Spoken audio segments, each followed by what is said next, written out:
Hey, what's going on? Hey, thank you so much for being here once again. My name is James, the pastor of Adore Church. Thank you so much for checking us out. However you found this, somebody shared this with you, a podcast, whatever it is. Just thanks for being here. I'm going to jump right into it.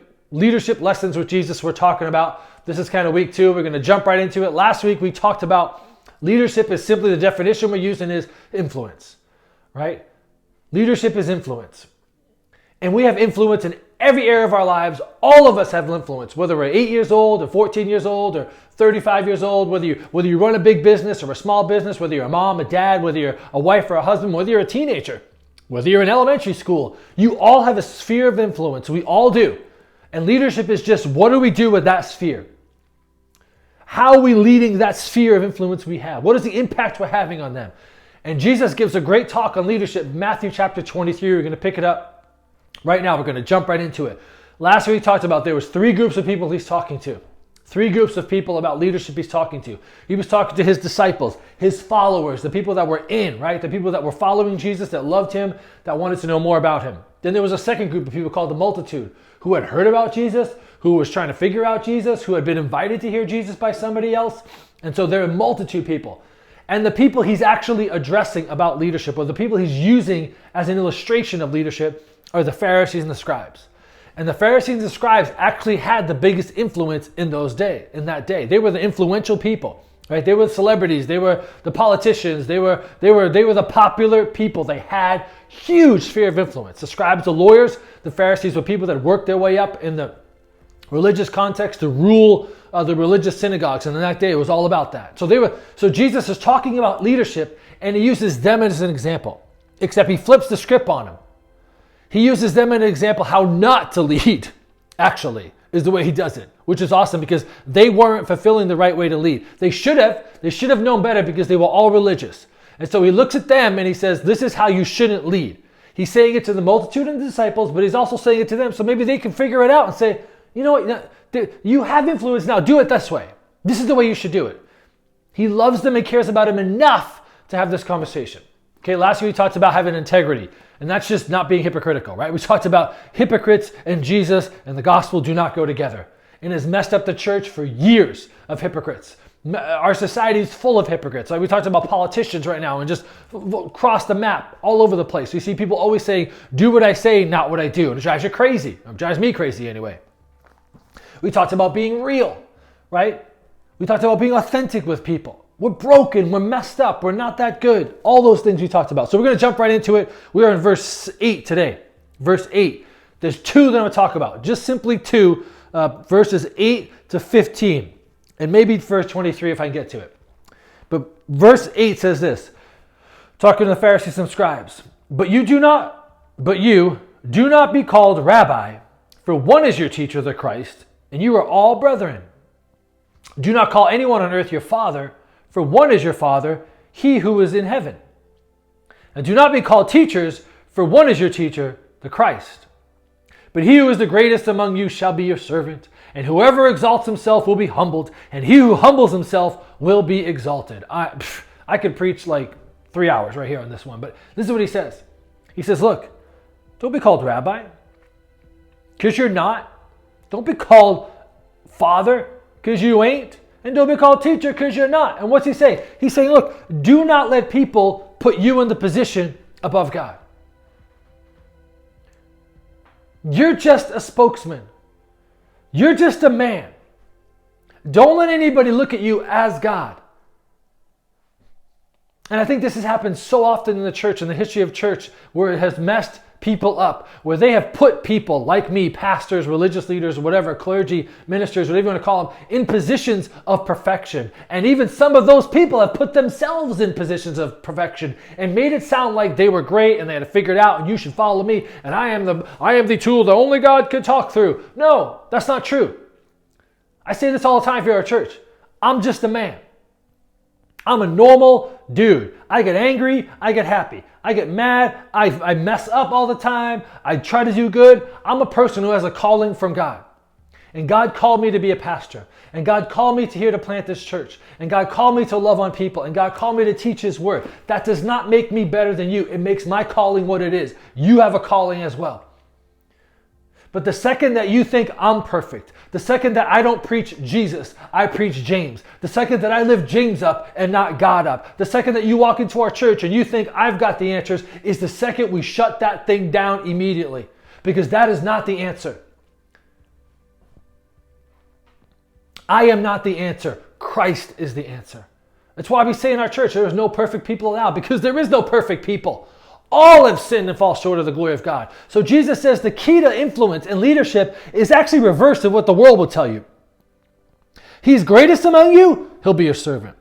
Whoever exalts himself will be humbled. He who humbles himself will be exalted. Right, be humble. Like my boy Kendrick Lamar says. Be humble. Whatever your sphere of influence is, the leadership thing that you have, the circle that you have, be humble in that circle. Be humble to those people. Put those people first. Put their needs, their thoughts, their fears, their hopes, their desires, whatever they need, put them first and God will exalt you.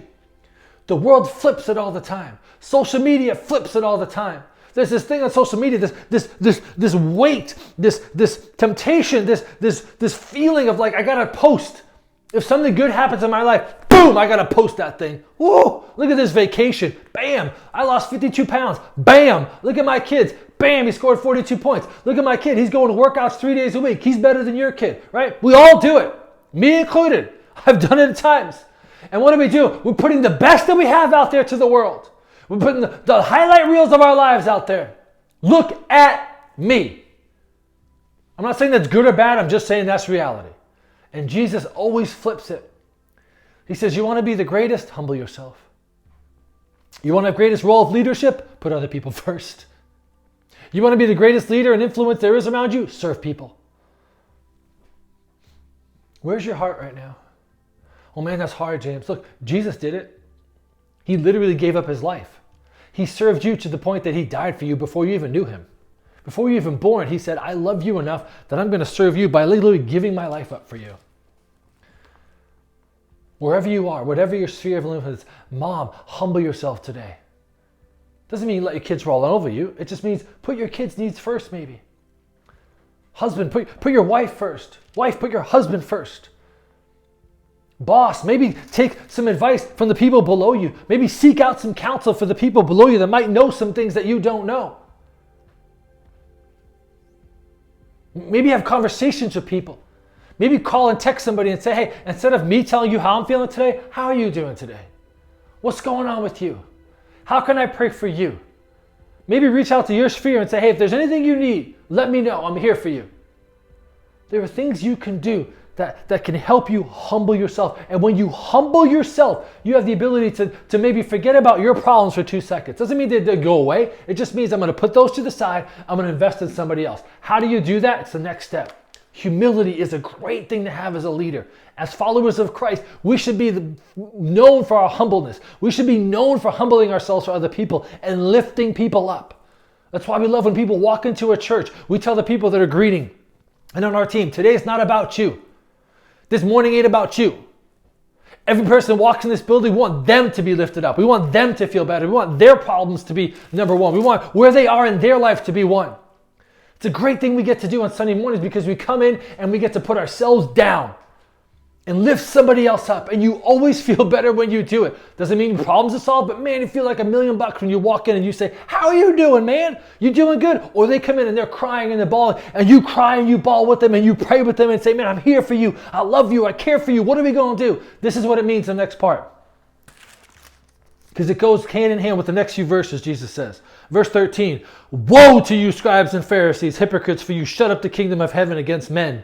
You neither go in yourselves, nor do you allow those who are entering to go in. Woe to you, scribes and Pharisees, hypocrites, for you devour widows' houses, and for a pretense make long prayers. Therefore you receive greater condemnation. Woe to you, scribes and Pharisees, for you travel land and sea with one proselyte, and when he is one, you make him twice as much a son of hell as yourself. Woe to you, woe to you, woe to you, he says. And what's he saying? He's saying, you don't have 1 ounce of compassion in you for people. That's what he's saying. We've become so much about yourself that it is all about you. And when you see the hurting and lost around you, it really doesn't even move you. He says, You shut up the kingdom of heaven against men, for you neither go yourselves nor do you allow those who are entering in. In other words, he's saying you're not allowed. You don't make the cut. You're not good enough, right? This is my big thing with church and religious institutions. We look at people in them and say, you can't. You're not good enough. You got to do these 14 things to get to heaven. You got to have these 3 ceremonies and these things. That's crap. Jesus said it was the free gift of salvation. We talked about it. The grace is sufficient for you. It's the unmerited, undeserved kindness of God. That's salvation. That's how Jesus looks at you. And I hate the idea that you have to meet a criteria for being welcomed to God. That's not true. Now, there's some ways you should act once you are a Christian, and we can hold people to that standard. That's fine. But to look at people and say, you can't come in because of bull. And that's what the Pharisees and scribes would do. You have met the criteria. You're not good enough to walk into this church. You're not good enough to walk into this synagogue. That is not compassion. He says, the widows, you look at their houses and you make pretense, long prayers. Well, you look awesome. There's zero compassion. These two go hand in hand, humility and compassion.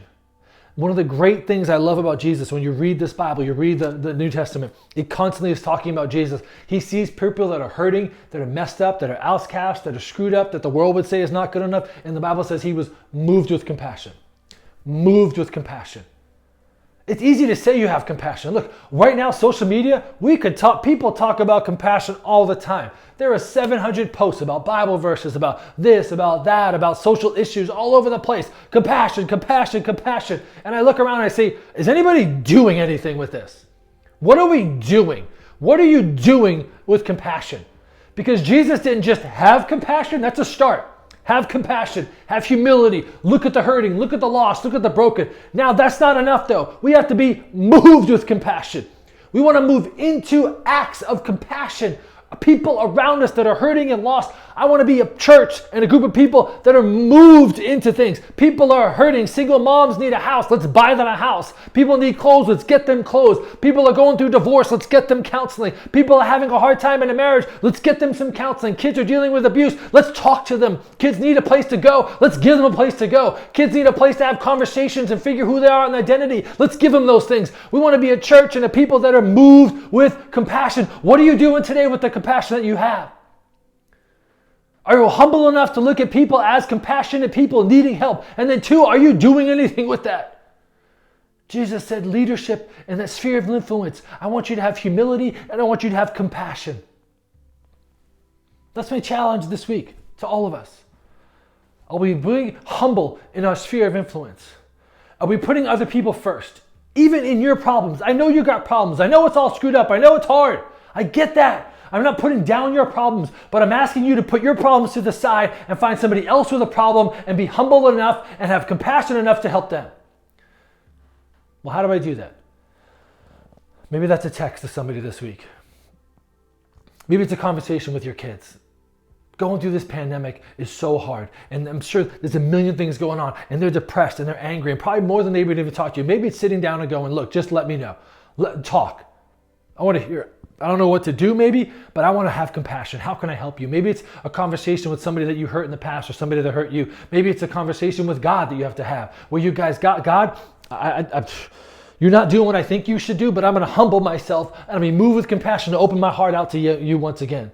Maybe it's friendships. Maybe it's your boss. Maybe it's people underneath you as a boss. You have to have compassion and humble yourself to go, they're probably hurting right now through this pandemic. There's probably some things that I can get involved in. I could go on for days of examples. But I think Jesus was very upfront with the Pharisees and Sadducees saying, are you humble? Do you have compassion? And then you moved with that compassion. Are you moved with compassion? If you need help, if you need prayer, I want you to know that we would move heaven and earth for you right now. I want to know we would do everything in our power to help you. You just have to let us know. If that's a prayer request, if that's a financial need, if that's whatever it might be, let us know. Maybe you want to help out the church. Maybe you right now, I want to get more involved in Adore Church. You can give financially. That's a great way to help us move with compassion, is to give us. You can give online at adorechurch.com. Maybe there's something else you can do. You can get involved in the team. You can help us serve. We need you to be moved with compassion. But I want to know what it is. We want to partner with you in prayer and whatever is going on. So just let us know, right? We're praying for you. We love you. See you next time.